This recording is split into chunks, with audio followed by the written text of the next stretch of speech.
Dans cette vidéo, tu vas apprendre à résoudre un problème.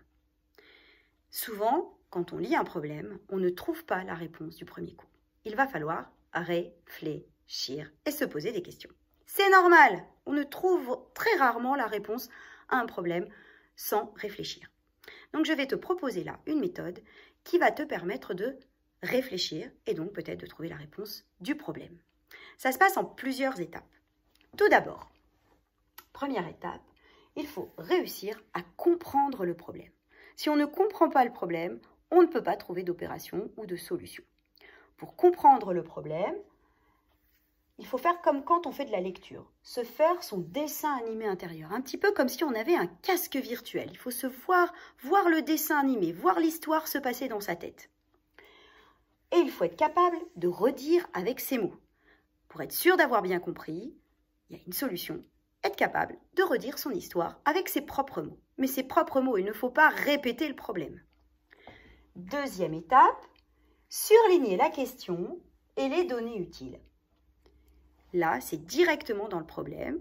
Il va falloir trouver la question et les données utiles. Attention, parfois, il y a des pièges.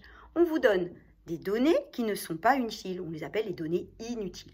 Toutes les données d'un problème ne permettent pas de résoudre le problème.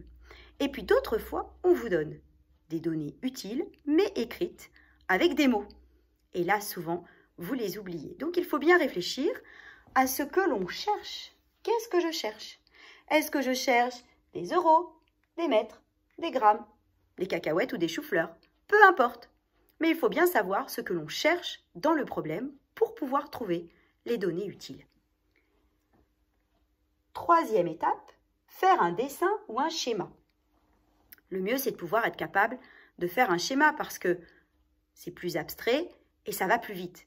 Mais si on n'y arrive pas, eh bien déjà, on peut faire le dessin de l'histoire qui nous permet de mieux comprendre l'histoire.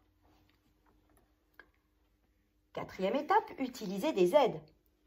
Vous aurez parfois besoin d'une règle, d'un compas, d'une équerre, de la monnaie, de jetons. Vous pouvez utiliser votre sous-main, vos leçons, votre manuel.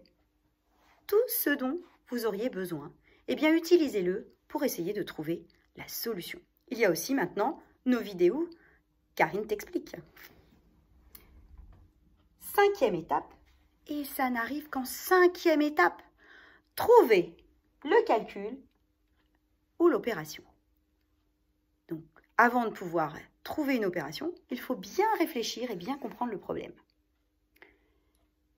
Ou pas. Certains problèmes n'ont pas de calcul ou pas d'opération. Il faut simplement faire un schéma et c'est grâce au schéma que vous trouverez la réponse. Et enfin, eh bien, présenter la solution. Pour présenter une solution, il faut 2 choses au minimum, un calcul en ligne et une phrase réponse qui reprenne les mots de la question. Eh bien voilà, à toi de jouer!